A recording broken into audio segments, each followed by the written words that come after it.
5 years ago, we made a video about what it takes to live and work on the Sunshine Coast. It is time for an update. We're going to talk about mostly housing and employment.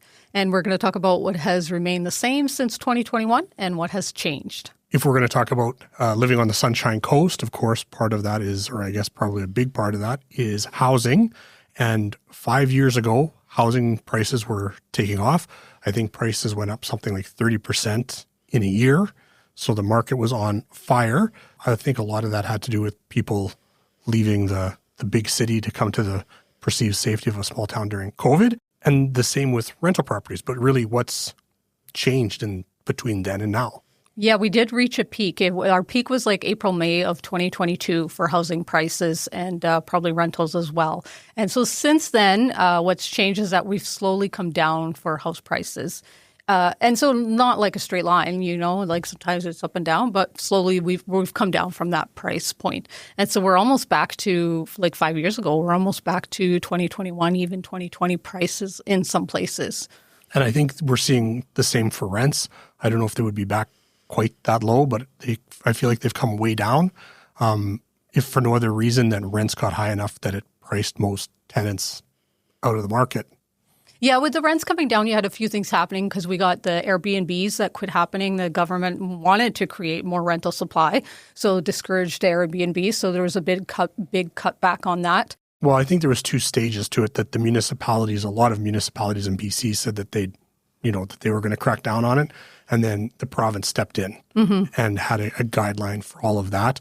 Other things that happened is there's like not on the Sunshine Coast, but a lot of places there's like a foreign buyer's tax. And again, not on the Sunshine Coast, but the federal government then also put restrictions on where foreign buyers could buy. So I think that kind of messed with the market all over the place.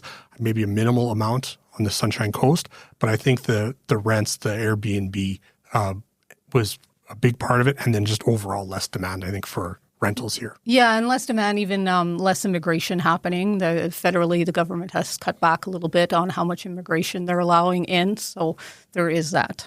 In 2026, if a person thought they were going to move to the Sunshine Coast and they were going to buy, kind of like what price point very generally are people looking at? What should people expect to spend when they show up? When you're coming in for a condo or a strata, then you're looking at about $450,000 to $500,000 is kind of your entry point for a smaller place. And then for fixer-uppers, you're about $600,000 for a smaller home in Gibsons. That's a fixer-upper. You can be as low as that. And then, averaging up around $800,000 and $900,000 for a home. That's move-in ready. Yeah. And I think at that low end, if you're talking kind of like in the sixes someplace, there's a lot of work needed on those houses. They might not be move-in ready, or maybe technically they'd be move-in ready, but somebody would probably want to do quite a bit of work to them before they moved in. Yeah, and for Gibsons, really around $800,000, $900,000, it's not really move-in ready either. Your dollar will go a longer ways in Seashelt. So if you want a nicer home for $850,000, you're more easily going to get that in Seashelt than you will in Gibsons.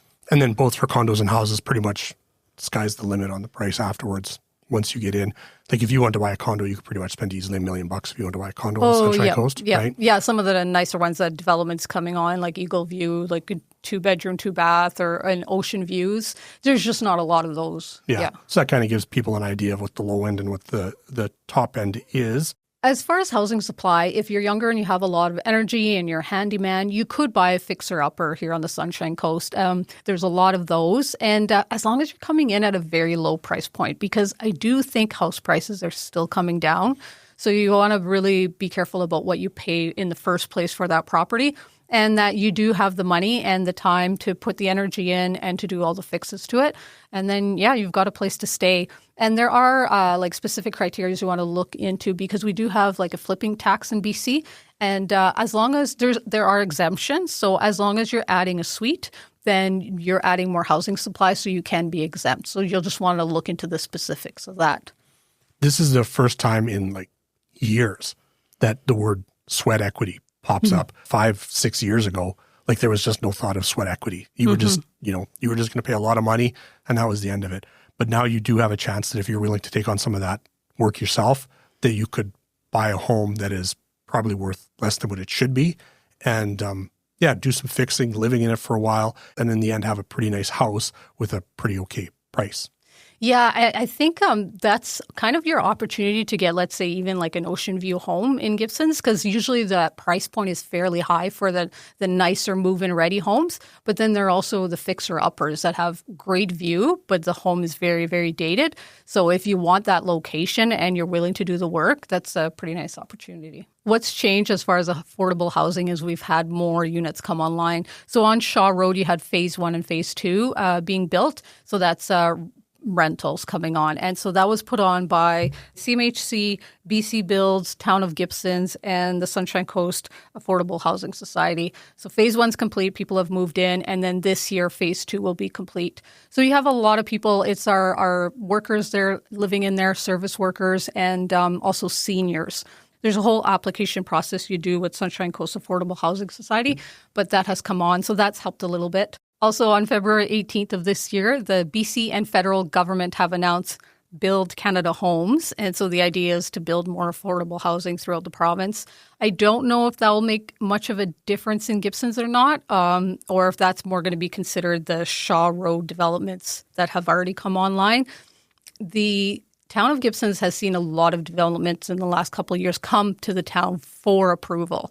So you've had at least 4, maybe 5 developments come, and the town has approved it for these developers, but we just haven't seen them come online. So they haven't started building. They're not even really talking about it anymore. Some of them are just trying to flip the project and sell.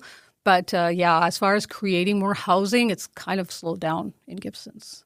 That covers housing. But now you've got a place to live, but you still need to be able to sustain yourself. So what has changed in the employment market on the Sunshine Coast between 2021 and 2026? I'll start with tradespeople. The demand has slowed down slightly. We don't have as much large-scale developments going on right now. And like I said, that there's some in the books, but they're probably not going to get started. And so less going on there for tradespeople. But if you are reliable and you're skillful, there's still the need for like smaller projects, for upgrades and for maintenance and smaller projects. So if you're reliable and you're skillful, come to the Sunshine Coast and work away. Right on. I know that there's always in the summertime especially, but year-round as well to a lesser degree, there's always demand for service employees. So that's, working in a restaurant or at the cashier at the store or those kinds of things. But generally they don't pay well enough for you to be able to go buy even, a $500,000 or $600,000 condo. So that's... maybe you've got someplace to stay, you've worked something out. You get a roommate. You get a roommate, something like that. The other one is that our age on the Sunshine Coast is so much older than the rest of the province. So I think there's always a demand for doctors and nurses and kind of anything around aging and health. I think there's a lot of demand for that. And I think that's kind of the state of employment right now on the coast if you're looking for somebody else to hire you. Yeah, home care, nursing aides, all that to help maintain. And even in that vein, people are staying in their homes longer, but they don't necessarily want to maintain the yard. So landscapers, maintenance, like people doing yard work, there's a big demand for that still. The big change to employment, I think, on the Sunshine Coast has been the reduction in working from home or remote work. 5 years ago, that was pretty common that you had people living in the city and they could work any place and they saw this cute little town and that it was relatively affordable to live here. So I think we had a big influx of, relatively young people moving here for these remote jobs. But now 5 years later, I think a lot of the world has gone back to normal and a lot of that remote work has gone away. And maybe you're in the office full time, or maybe you still do have a little bit of a work from home component, but you're back in the office 1 or 2 days a week. And if you're here on the coast, you've got to commute every day on the ferry or even a few times a week on the ferry. It can turn into be a bit of a grind, I think. The other thing to think about from COVID was that if you liked all of the trappings of living in the city, that there was professional sports and concerts and endless restaurants and all the rest, that really kind of went away during COVID. So you thought, well, I'm not really losing anything by moving to a small town and giving those things up. But now that the world has come back to being itself again, if you're on the coast and those were big things that you liked to do when you were in the city, maybe that feels like more of a sacrifice right now, that you can't regularly go to a Canucks game or your favorite restaurant or, go to a big show, go see Taylor Swift when she comes to town. So I think that the ferry maybe plays a little bit more of an important role if you've decided you're going to move to the coast and then have a job that's off coast. Mm-hmm. And the other challenge a little bit there too is childcare. If you were a worker and you're commuting or just working here in Gibsons, our childcare spots have diminished over the last few years. So there is that to consider. We talked about working with somebody else or working remotely, but a third option is to work for yourself. And that's something that we've done. And I think we're both pretty happy with having made that decision. Not a whole lot, I think, has changed in the last 5 years on that front. You still want to try and keep your monthly burn low, limit what you're putting out for your overhead. And personally, I would not want to rely on employees. I think we've got some awesome employees here, but I think it's tough to live here. It's expensive, and you just don't know how reliably available employees will be. So my advice if you're starting a business or buying a business is buy something that you can manage on your own, and ideally work from home just because of the cost of commercial rents. Yeah, that's right. Keep your overhead low because commercial rents are high, and see what you could do in that department. And limit your reliance on employees. Yeah, and even if you were going to buy commercial real estate, that price is up as well.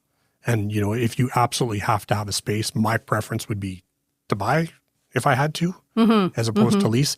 But that also requires a pretty big downstroke. You need a lot of money to get that going. The advice is be well capitalized, have a 5-year plan, be realistic about your ability in the business that you're trying to start. If it's your first go at it and you got to make money from day one and you got 10 or 15 grand to make it happen, you're probably going to have a pretty rough go of it. But if you're an experienced hand and you've, run, I don't know, like a restaurant or a shop or whatever the business you have expertise in, you've done that and you're an expert at it and you're fairly well capitalized, I think there's a lot of opportunity for somebody to do really well here on the coast. If you're considering moving to the Sunshine Coast, you really have to do your homework. If you're taking a job, you need to make sure that the wage will support you. If I was taking a job, I would take it kind of a little bit tentatively, and I would look around and make sure I can find a place at a budget that works for me. And if you're buying a business or you're starting one from scratch, you got to know you got to have enough money to carry you through, that it's pretty lean right now when you're self-employed. And I don't think that's unique to the coast. I think that's probably a lot of places. But if you don't come in with enough money, you're just going to have a hard go of it on the Sunshine Coast. Sunshine, sunshine, sunshine.